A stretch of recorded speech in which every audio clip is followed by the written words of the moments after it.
देखो सब तो मैं बेसिकली बता दे रहे हैं। भारतीय नागरिक सुरक्षा संहिता तो देखो अभी आई है, ठीक है ना। ऐसा नहीं था कि इसके पहले कोई कानून नहीं था। 1973 का भी कानून था, इसके पहले भी कानून था, ठीक है ना।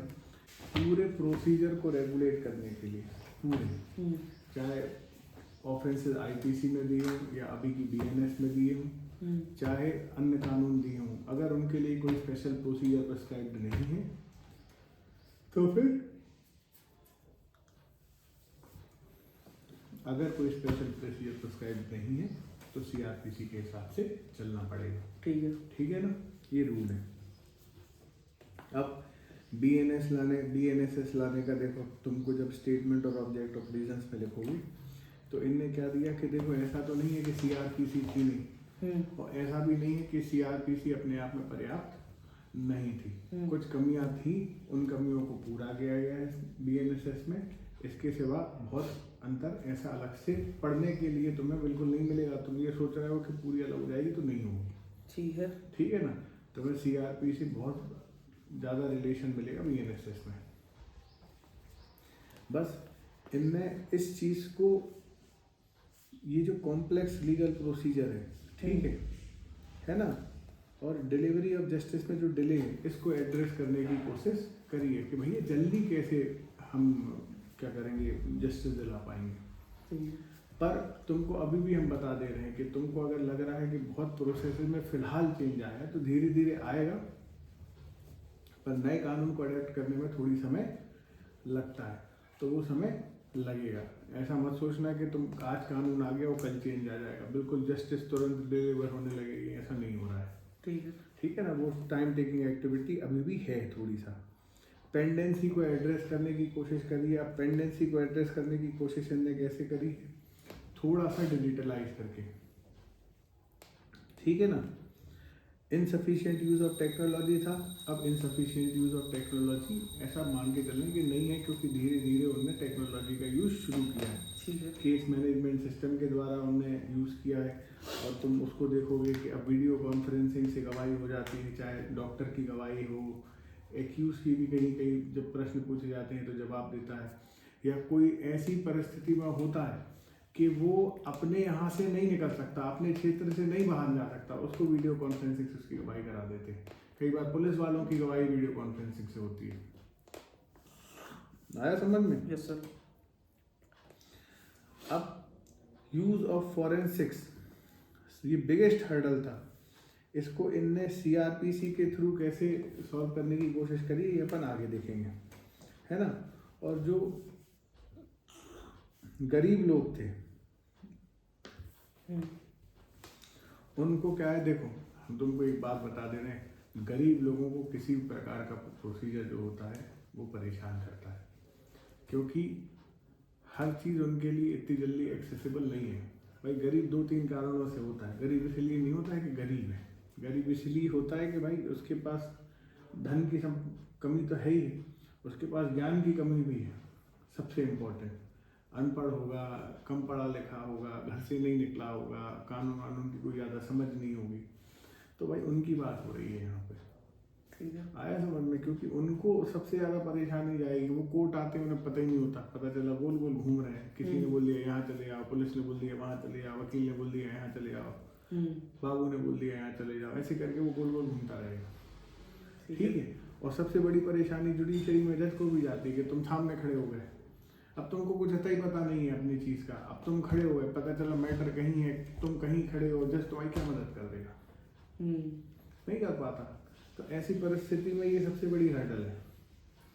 तो उनके लिए इनने कैसे चीज़ें ठीक करी हैं, ये अपन आगे देखेंगे। ठीक है ना।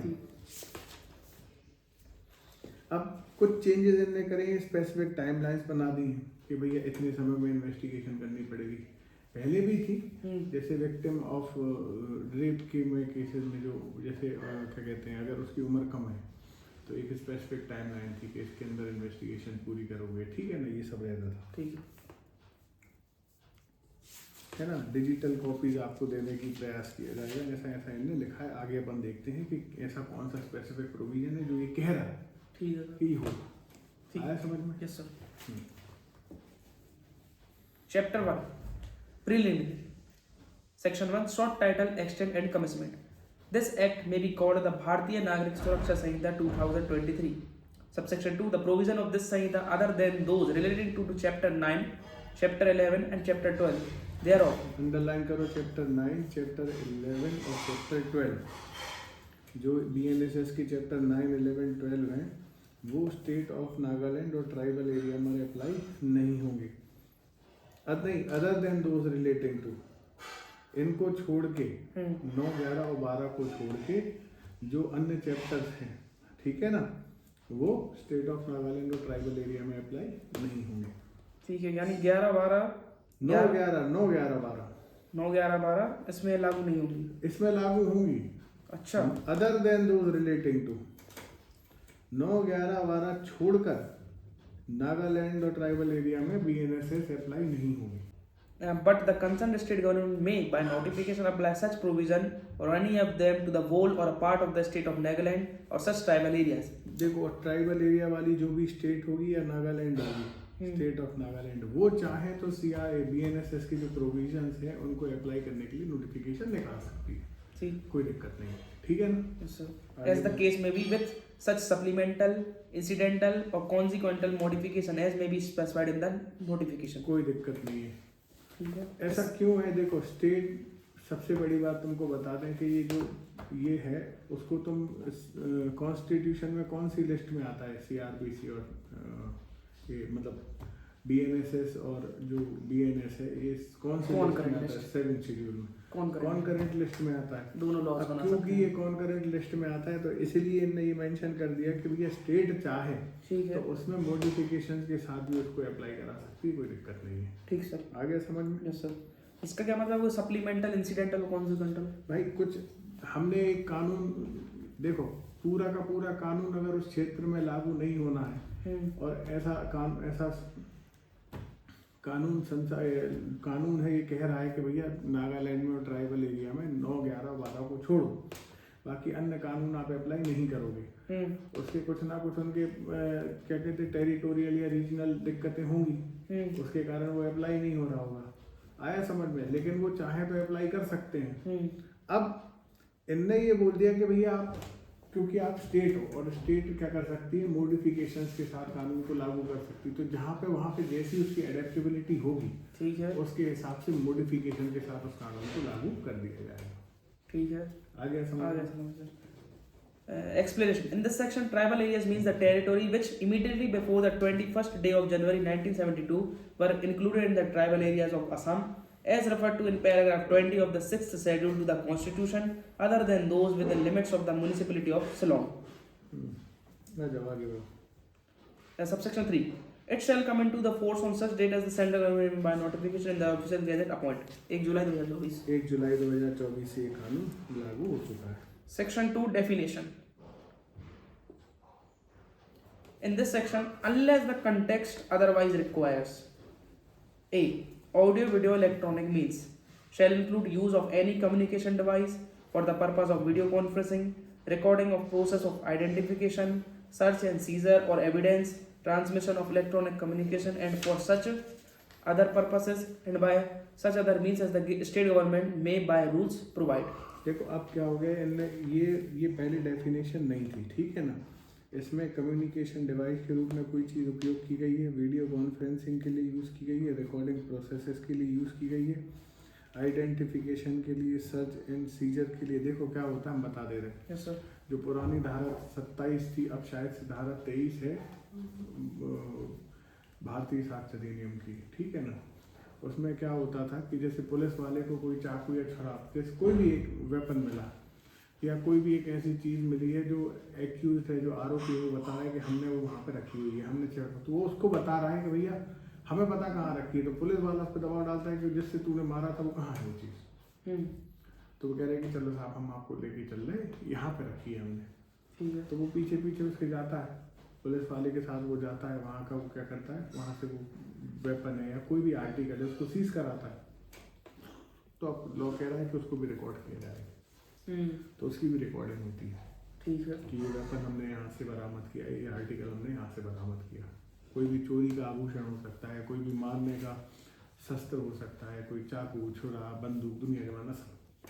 ठीक सर, ये सारी इनने पर्पस बता दिए, recording of process of identification, search और सीजर, उनने ये एविडेंस। पर्पस नहीं बताए, उनने बताया कि ऑडियो वीडियो इलेक्ट्रॉनिक मीन्स में क्या क्या शामिल है। ठीक, ये जो सब कर रही है वो सब ऑडियो वीडियो मीन्स में आएंगी, और उसमें अदर पर्पस डाल दिए, यानी कि जो स्टेट गवर्नमेंट को जो रूल्स में लगेगा वो जो कर लेंगे। लगेगा कि भैया ये इसके लिए यूज हो रहा है तो भैया उसको भी शामिल कर लेंगे इसमें। ठीक सर। अब आ जाओ बेल पे। Bail. Bail means release of a person accused of or suspected of commission of an offence from the custody of law upon certain conditions imposed by an officer or a court on execution by such person of a bond or a bail bond. क्या होता है कि जरूरी नहीं है कि तुमको भाई बेल, अगर बेलेबल ऑफेंसेस होते हैं तो कोर्ट भी छोड़ती है और क्या होता है पुलिस भी छोड़ देती है, ठीक है ना। लेकिन इसलिए इनने यहाँ पे क्या लिखा हुआ है, रिलीज ऑफ पर्सन एक्यूज्ड और suspected of commission offence from the custody of law upon certain condition imposed by an officer और कोर्ट। ऑफिसर के द्वारा या कोर्ट के द्वारा अगर उसको छोड़ा जाता है तो कभी भी बेल पे बिना कंडीशन के नहीं छोड़ा जाता है, कुछ कंडीशन लगाई जाती हैं। कुछ कंडीशन कैसी लगाई जाती हैं, बहुत सामान्य कंडीशन है कि भैया तुम किसी भी ट्रायल से छेड़छाड़ नहीं करोगे, किसी भी विटनेस को परेशान नहीं करोगे, है ना, उनको ज़बरदस्ती कोई प्रेशर नहीं दोगे, ये सारी कंडीशनें रहती हैं बिल में। ठीक है सर। अब आ जाओ bailable offence. C. Bailable offence means an offence which is shown as bailable in the first schedule or which is made bailable by any other law for the time being in force. अगर भारतीय नागरिक सुरक्षा संहिता के first schedule में कोई अपराध को bailable बनाया गया है तो वो बेलेबल माना जाएगा, ठीक है। दूसरी चीज, अगर उसको किसी अन्य कानून में कहीं पे अपराध है, उसमें अगर किसी अपराध को बेलेबल बनाया गया है तो वो इस संहिता के अंतर्गत भी बेलेबल माना जाएगा, ठीक है ना। And non bailable means any other, उनको छोड़ के कोई भी ऑफेंस है वो नॉन बेलेबल ऑफेंस है। ठीक, आया समझ में? ठीक है sir. D. Bail bond means an undertaking for release with surety. Surety, देखो बेल बॉन्ड का मतलब बेसिकली क्या होता है कि आपको बेल पे छोड़ दिया। अब आपको बेल पे छोड़ दिया इसका मतलब है जब जब बुलाया जाएगा तब तब आओगे, जब जब पुलिस बुलाएगी, जब जब कोर्ट बुलाएगी तो मैं पहुंचना भी है, क्योंकि इन्वेस्टिगेशन में मदद करनी है। आज तो तुम्हें छोड़ दे रहे हैं, कोई दिक्कत नहीं है, छोड़ दिया। इनने ये बोला है कि आपको की श्योरिटी कौन लेगा, लेकिन गारंटी। हाँ, तो ये गारंटर है एक व्यक्ति, समझ लो। ठीक है, बेल बॉन्ड मतलब गारंटी विद श्योरिटी। बिल्कुल। Bond means a personal bond और an undertaking for release without surety. हम खुद से पर्सनली अंडरटेक कर रहे हैं कि साहब हम पहुंचेंगे, आप चिंता नहीं। ये वॉलंटरी रहता है कि कोर्ट का ऑर्डर रहता है कि आप बेल बॉन्ड पर छोड़े जाएंगे? सामने वाला दोनों, कोर्ट तो कोशिश करती है कि दोनों में से एक चीज, अब जब नई कोई व्यवस्था है, अगर ऐसी व्यवस्था है कि यही आदमी है और हमें इसको छोड़ने के लिए पर्याप्त कारण है हमारे पास, तो फिर हम पर्सनल बॉन्ड पे भी छोड़ते हैं। ठीक है, लेकिन ये इसमें श्योरिटी नहीं होता है, बस ये समझ लें। नहीं, लेकिन ये कोर्ट का डिस्क्रिप्शन होता है ऑफिसर का। हाँ बिल्कुल, ये अपन नहीं कि नहीं हमें ऐसा नहीं होता। F. चार्ज, वो सारी कंडीशंस को और फैक्ट्स को देख के डिसीजन लेता है कि इसको क्या, इसको पर्सनल बॉन्ड पे छोड़ा जा सकता है कि नहीं छोड़ा जा सकता है। ठीक है। Charge, F. चार्ज सबसेक्शन नहीं, definition 2F charge includes any head of charge when the charge contains more head than one. ठीक है। चार्ज, भाई चार्ज का मतलब एक अपराध का चार्ज भी होता है और कई अपराधों के चार्ज भी होते हैं, ठीक इसमें। लेकिन समझ में क्यों नहीं आ रहा कुछ ऐसा? इसलिए नहीं आएगा क्योंकि जब तुम चार्ज पढ़ोगे ना तो तुम्हें प्रॉपरली बहुत सारी चीजें, उसमें चार्ज का एक प्रॉपर चैप्टर है जो तुम्हें पूरा समझाएगा कि ऐसे ऐसे चार्ज लगते हैं, ऐसे ऐसे चार्जेस फ्रेम होते हैं, चार्जेस में क्या ज़रूरी होता है मेंशन करना, चार्जेस में क्या ज़रूरी नहीं होता है मेंशन करना। चार्ज, केवल चार्ज की हेडिंग लग जाने से पूरा चार्ज समझ में आ जाता है कि नहीं समझ में आता है, ये सब तुम्हें वहीं पर पता चलेगा। ठीक है। आ जाओ। G. Cognizable offense means an offense for which end.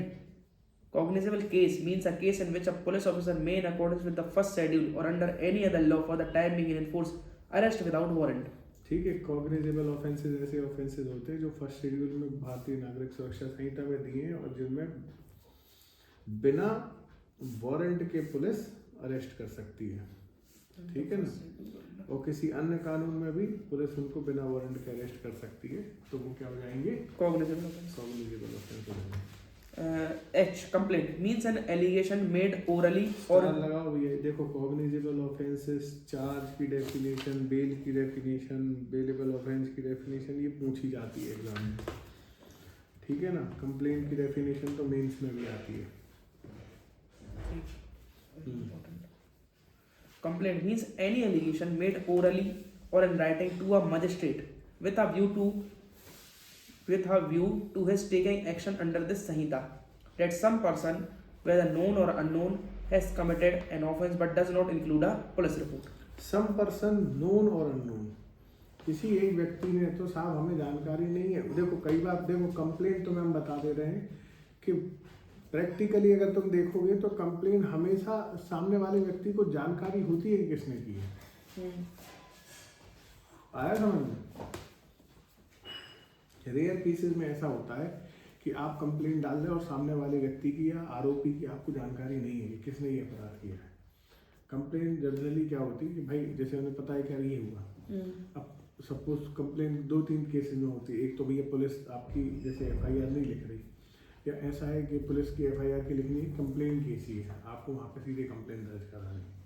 तो इन केसेस में क्या होता है, इन केसेस में आपको, जिन केसेस में मतलब आपको जानकारी होती है, अमूमन कंप्लेंट होने की फाइल होती है कि सामने वाला ही आरोपी है। आ गया समझ में कि नहीं? ठीक। एक चीज, दूसरी चीज यहाँ पे लिखा है कि आप ओरली और राइटिंग में मजिस्ट्रेट को देते हो। कंप्लेंट हमेशा मजिस्ट्रेट के समक्ष होती है। और किस व्यू से दे रहे हो, आपका ऑब्जेक्ट क्या है? आपका ऑब्जेक्ट केवल व्यक्ति के खिलाफ बता देना कि इसने हमारी मानहानि करी है, इसने हमारे साथ ये किया, इसने हमारे साथ वो किया, ये कंप्लेंट नहीं होती है। कंप्लेंट होती है कि इसने हमारे साथ ये किया है, साहब आप इनके खिलाफ एक्शन लीजिए इस संहिता के अंतर्गत, और अगर इनने ये अपराध किया है तो इनको युक्त सजा दी जाए। ठीक है। इस व्यू से अगर आपने लिखित में या मौखिक रूप से इनको बोला है तो ये कंप्लेंट मानी जाती है। हम आपको बता दे रहे हैं कंप्लेंट मौखिक जरूर लिखा हुआ है, लेकिन आप मान लो कि 90% केसेस या ज़्यादातर केसेस में लिखित ही देनी पड़ती है प्रैक्टिकली। अब देखो एक्सप्लेनेशन पे आप, राइटिंग नहीं दी जाती है। हाँ, और इसमें पुलिस रिपोर्ट इंक्लूडेड नहीं है। पुलिस रिपोर्ट को कंप्लेंट नहीं माना जाएगा, ठीक है ना? ठीक है सर। आ गया पुलिस रिपोर्ट, पुलिस FIR नहीं, पुलिस रिपोर्ट होती है चालान। एग्जैक्टली।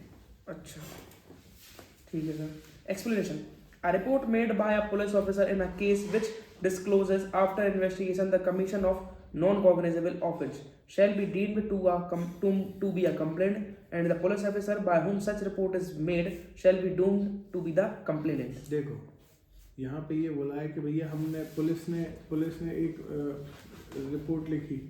पुलिस ने रिपोर्ट करने के बाद हमें ये समझ, देखो पुलिस ने एक इन्वेस्टिगेशन करी किसी अपराध में, उस अपराध में समझ में आया कि यार ये तो नॉन कॉग्निजेबल ऑफेंस है, मतलब ऐसा कोई अपराध है जिसमें बिना वारंट के अरेस्ट नहीं किया जा सकता। आया समझ में? तो उसको कंप्लेंट माना जाएगा, ठीक है ना?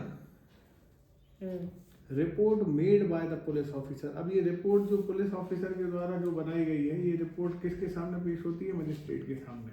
ठीक है, मजिस्ट्रेट के सामने पेश होती है। तो बोल रहे हैं कि अगर ऐसी कोई रिपोर्ट अगर मजिस्ट्रेट के सामने पेश हो रही है जिसमें डिस्क्लोज हो रहा है क्या कि नॉन कॉग्निजेबल ऑफेंस है, ठीक है, तो वो कंप्लेंट मानी जाएगी। और कंप्लेनेंट कौन माना जाएगा? वो पुलिस ऑफिसर माना जाएगा जिसने वो रिपोर्ट बनाई थी, इन्वेस्टिगेशन की थी। IO जो होता है ना, IO। ठीक है सर। समाप्त किया जाए कि और पढ़ा जाए? भाई कितना भी तो बचा है, मुझे तो बहुत है अभी, बथेरे पढ़ना है तुम्हें इसको। डेफिनेशन कर लेंगे आज, ये फटाफट हो जाएगी। नई डेफिनेशन है बेटा इसमें, इन्वेस्टिगेशन पढ़ना है, जुडिशियल प्रोसीडिंग पढ़ना है। ठीक है, कल अपन इसके आगे से इलेक्ट्रॉनिक कम्युनिकेशन से शुरू करेंगे। ठीक सर। और कोशिश करके बताएंगे कि प्रैक्टिकल अप्रोचेस कैसी कैसी होती हैं। ठीक है, हमने तुम्हें अभी तक जो बताया तुमको ये समझ में आया होगा कि एक्चुअली में क्या हो रहा होता है। जो लिखा हुआ है उससे वेरी करती हैं चीज़ें, हम ये नहीं कह रहे कि नहीं करती हैं, लेकिन इतनी नहीं करती कि तुम सोचो कि बिल्कुल लिखा हुआ कुछ और है, हो कुछ और रहा है। ठीक है ना? चलता इसी के अकॉर्डिंग है कि किताब के अकॉर्डिंग ही चलना पड़ेगा, मजबूरी है, क्योंकि बनाई इसलिए गई है। ठीक है ना? वो दिखता ऐसा ही है कि कुछ इसके हिसाब से नहीं हो रहा। पर अच्छा। उसकी जो परिस्थितियां हैं, उसकी जो दिक्कतें हैं, वो सामाजिक हैं और अन्य प्रकार के बहुत सारे कारण भी होते हैं, ठीक है ना। तो तुम ये सोचो कि किताब के हिसाब से सब चल रहा है, तो हम बिल्कुल नहीं कहेंगे कि हाँ किताब के हिसाब से सब चल रहा है, लेकिन किताब के हिसाब से ना चलने के कई कारण हैं, कई। अब उनके कारण तुम राजनीतिक भी समझ लो, सामाजिक भी समझ लो, व्यक्तिगत भी समझ लो, फिर तुम उसमें सारी चीज़ें ऐड कर लो, करप्शन मरप्शन, दुनिया जमाना, टेक्निकलिटीज है ना, डिफिकल्टीज, प्रोसीजरल, वो सब शामिल है। ठीक ठीक है, कल इसके आगे पढ़ेंगे इलेक्ट्रॉनिक। कल इसके आगे